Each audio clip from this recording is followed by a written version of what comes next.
வணக்கம் ஃப்ரெண்ட்ஸ். சாண்டிலியன் அவர்கள் எழுதிய மன்னன் மகள் அத்தியாயம் 35. அரியன் ராஜராஜன் போர் திட்டத்துக்கு பழித்து சொல்லியதால் பிரம்மமாராயன் வெகுண்டு எழுந்ததையோ தன்னை வெட்டி போடுவதாக கூவி கத்தியின் மேல் கையை வைத்ததையோ சிறிதும் லட்சியம் செய்யாத கரிகாலன் தன் அபிப்பிராயத்தை மேலும் வலியுறுத்த தொடங்கி 4 கொண்டு திட்டங்களை முடிவு செய்வதற்காகவே மந்திர ஆலோசனை ஏற்பட்டது.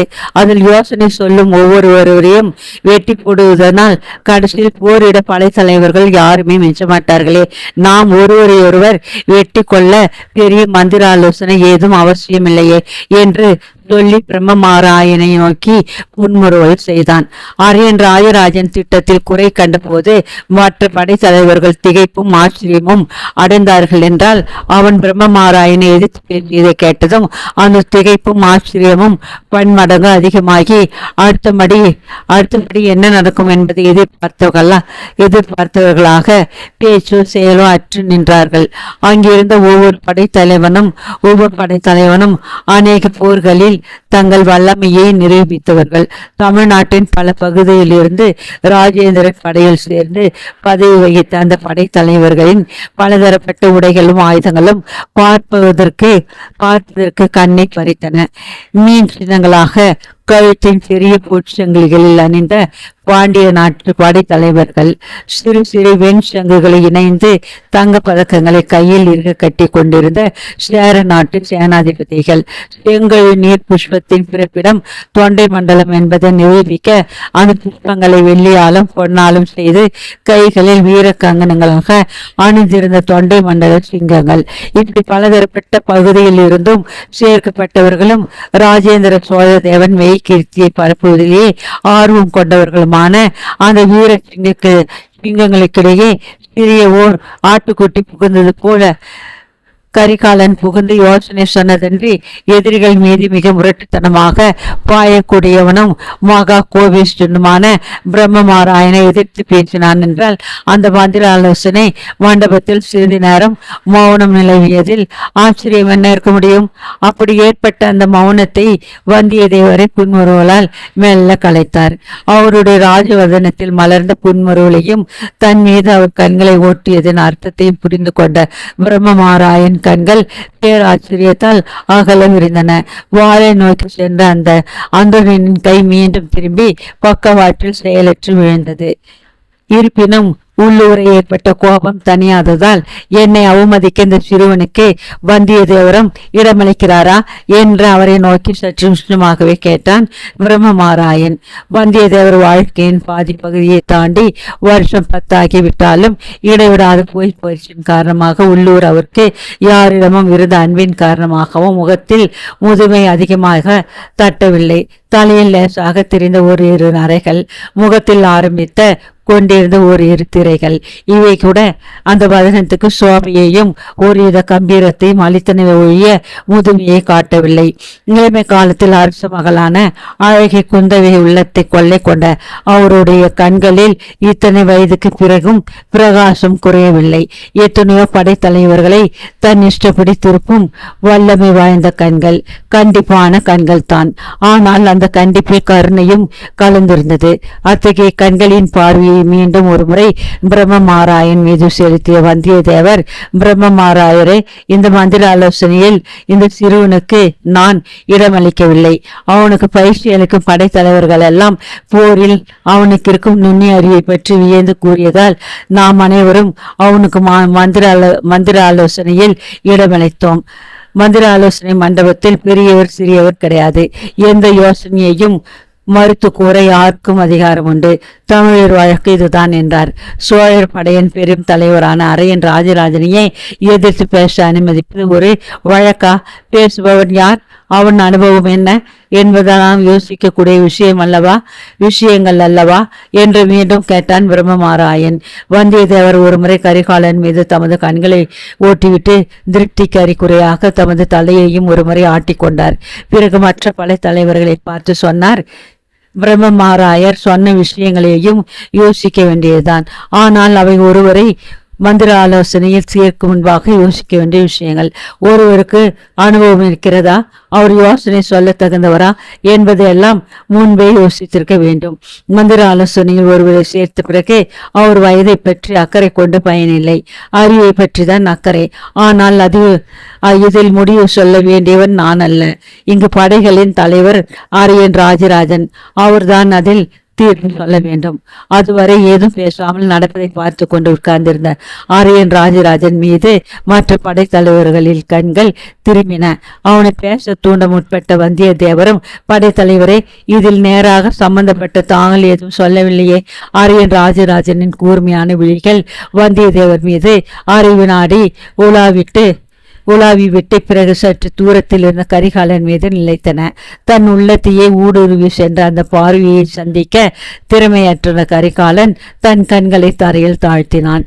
மகனை ஏற்றுக்கொண்டு மகனை விட அருமையாக நடத்தி வந்த அந்த மாபெரும் படைத்தலைவனுக்கு மாசு ஏற்படும்படியாக பேசிவிட்டோமே என்ற வருத்தமும் அவன் மனதிலே ஓடியதால், தந்தையே, என் துணிவுக்கு மன்னிக்க வேண்டும் என்று மெல்ல சொன்னான். ஆரியன் ராஜராஜன் கண்கள் மட்டும் அந்த வாலிபனை விட்டு அறிவு நாடி அகலவில்லை. அந்த பார்வையை தொடர்ந்து வெளிவந்த வார்த்தைகளில் கடுமையும் இல்லை, கண்டிப்பும் இல்லை. ஏதோ சம்மதியான படைத்தலைவனுடன் போர் திட்டங்களை தருகிப்பது போலவே பேசிய ஆரியன் ராஜராஜன், கரிகாலா, துணிவு வீரனுக்கு அவசியம். ஆனால் துணியுடன் அறிவும் தேவை. பலாபலன்களை யோசித்து பார்க்கும் திறனும் வேண்டும் என்றான். யோசித்து பார்த்ததால் வந்த விளைவுதான் இது தந்தையே என்று கரிகாலன் பதில் சொன்னான். எதை யோசித்து பார்த்தாய்? பலாபலன்களை. எந்த பலாபலன்களை? தங்கள் போர் திட்டத்தின் பலாபலன்களை. வெற்றியில் உனக்கு சந்தேகமா?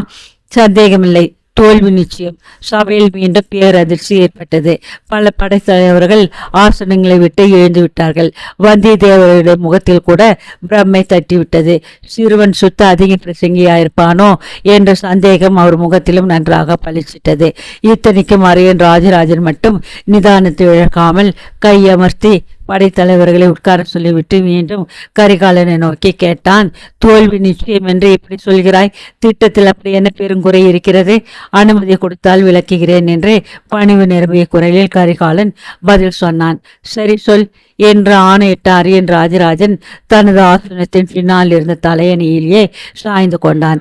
கரிகாலன் தன்னை சூழ நின்றிருந்த படைத்தலைவர்களை விலக்கி கொண்டு நடந்து ஆரியன் ராஜராஜனுக்கு அருகில் வந்து எதிரே இருந்த மரப்பலைகள் இழுக்கப்பட்டிருந்த கரிகோடுகளை ஒரு கணம் உற்று பார்த்துவிட்டு, தந்தையை, உங்கள் திட்டத்திற்கு பேராபத்து இருப்பது கிருஷ்ணா நதி முகத்துவாரத்துக்கு அருகே செல்ல செல்ல நதியின் அகலம் மிக அதிகம் என்றான்.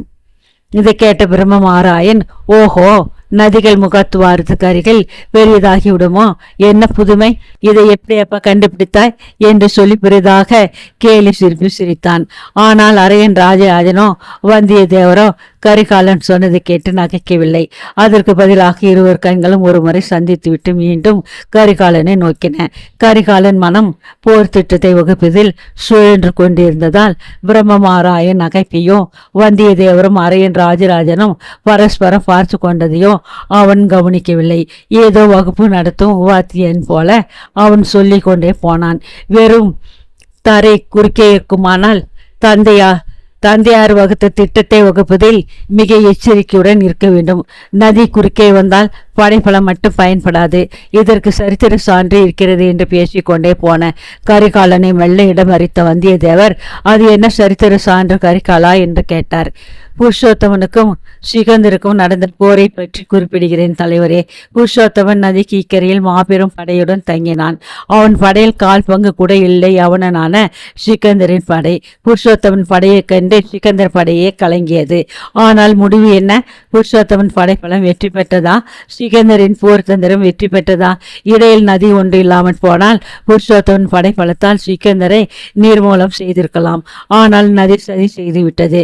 பாதி படையை நதியில் புருஷோத்தமன் கண்களுக்கு முன்னால் நிறுத்திவிட்டு இரவோடு இரவாக இன்னும் பாதி படையை நதியின் கோடியில் மற்றொரு பக்கத்தில் கொண்டு போய் நதியை கடந்த சிக்கந்தர் புருஷோத்தமனை பின்வரும் தாக்கினான். அதை சமாளிக்க திரும்பிய படையை எதிர்கரையில் இருந்த மீதி படை இன்னொரு பக்கத்தில் தாக்கியது. இரண்டு படைகளுக்கும் இடையில் அழிந்தது புருஷோத்தமனின் மாபெரும் படை என்றான் கரிகாலன். வெறும் ஏட்டு சுவடி பழங்கதை என்றான் பிரம்மமாராயன். பழங்கதைகளில் இக்காலத்துக்கு தேவையான அறிவிப்பிலிருந்து கிடைக்கிறது. பிரம்மமாராயரே, ஏற்று சுவடிகளில் தான் நாம் பயில வேண்டிய போர் அறிவும் இருக்கிறது என்று கூறிய கரிகாலன் ஆரியன் ராஜராஜனை நோக்கி, தந்தையே, நான் சொல்வது பிரம்மமாராயனுக்கு புரியாவிட்டாலும் தங்களுக்கும் வந்தியத்தேவருக்கும் புரிகிறது. கிருஷ்ணாவின் அகலம் அக்கறையிலும் இக்கரையிலும் செல்லும் நமது படைகளை கிழக்கே போக போக பெரிதும் பிரித்துவிடும். தவிர தற்சமயம் கிருஷ்ணாவில் வெள்ளம் வேறு அதிகம். வேங்கியை அடைந்த பிறகு நமது இரு படைகளும் இரு புறத்திலும் வேங்கிய நாட்டு படைகளில் இருக்க முடியாது. இடையே நிற்கிறது பயங்கரமான கிருஷ்ணாவின் பிரவாகம் என்றான். பிரவாகத்தை பற்றி கவலைப்படாதே கரிகாலா. கீழ்கடலில் கிருஷ்ணாவின் முகத்துவாரத்தில் நமது கப்பற்படை சுத்தமாயிருக்கிறது. நமது 2 படைகளும் வேங்கியை அடைந்ததும் கப்பற்படை நதிக்குள் வந்து 2 படைகளுக்கும் பாலம் போல் குறுக்கே நின்று இரு படைகளும் இணைவதற்கும் ஏற்பாடு செய்யும். அக்கறையில் நமது படையின் ஒரு பகுதி, இக்கரையில் ஒரு பகுதி, குறுக்கே நதியின் நீர்மட்டத்தில் நமது கப்பற்படை ஆக 3ம் சேர்ந்து பலமான போர் சுவர் ஒன்று வேங்கியில் அமைக்கப்படும். இந்த சுவர் வடக்கு தெற்கில் வேங்கியை 2ஆக வெட்டி விடாதா என்றான் ராஜராஜன். இதையும் நான் யோசித்தேன். ஆனால் நான் மட்டும் ஜெயசிம்மன் நிலையில் இருந்தால் இந்த சுவரை பல இடங்களில் உடைத்து விடுவேன். இப்படி இந்த சூறையிலே நான் மோதவே மாட்டேன். முதலிலே உற்றவர்களை அனுப்பி தங்கள் படை நடமாட்டத்தை அறிவேன்.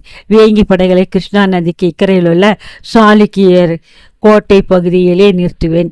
பிறகு என் சகாக்களை விட்டு அக்கறையில் இருக்கும் சோழர் படைகளை தாக்க செய்வேன் என்று சொல்லி கொண்டு போன கரிகாலன் இடை மறைத்த பிரம்மமாராயன், யார் அந்த சகாக்கள் என்று கேட்டான். பிரம்மமாராயனின் ஞான சூனியத்தை வியந்த கரிகாலன், என்ன அப்படி கேட்கிறீர்கள் பிரம்மமாராயரே? வேங்கி நாட்டு தலைவாசலில் வடக்கில் இருக்கும் ஒற்ற நாட்டு மன்னன் இந்திரதத்தன் எங்கே போனான்? அவனை அடுத்துள்ள கலிங்க மன்னன் எங்கே போனான்? இந்த இருவரும் சோழ சாம்ராஜ்யத்தின் விஸ்திருப்பை விரும்பவில்லை என்பதை உலகம் அறியுமே. ஜெயசிம்மன் கைப்பொம்மைகளான இந்த இருவரின் படைகளும் மகத்தானது. நமது படையெடுப்பு முயற்சிகளை கண்டதும் ஜெயசிம்மன் கிருஷ்ணா நதியின் தெற்கு கரைக்கு வந்து வடக்கு கரையில் இந்திரதத்தனையும் கலிங்கனையும் நிறுத்தினால் நம் கதி என்ன? பிரிவுபட்ட நமது படைப்பகுதிகள் பிரிவுபடாத 3 அரசர்களின் பெரும் படைகளை சமாளிக்கும்படி இருக்கும். விளைவு என்ன என்பது படைத்தலைவர்களாகிய உங்களுக்கே தெரியும் என்று வினவினான். மறுபடியும் சபையில் பெரிய அமைதி அதை தொடர்ந்து எழுந்தது. ஆரியன் ராஜராஜன் குரல், இந்த நிலையை தவிர்க்க மாற்று திட்டம் இருக்கிறதா? இருக்கிறது என்றான் கரிகாலன். சொல் பார்ப்போம் என்று கட்டளையிட்டான் ஆரியன் ராஜராஜன். கரிகாலன் சொன்னான். மறுபடியும் எழுந்தது சபையில் பெருங்கூச்சல். இந்த முறை பிரம்மமாராயன் மட்டுமல்ல, பல படைத்தலைவர்களின் குரல்களும் மிக உக்கிரமாக எழுந்தன. உரையிலிருந்து எழுந்தன பல வாள்கள். அடுத்த வினாடி கரிகாலன் கதி என்ன ஆகுமோ என்று எதற்கும் கலங்காத வந்தியத்தேவரே கலங்கினார்.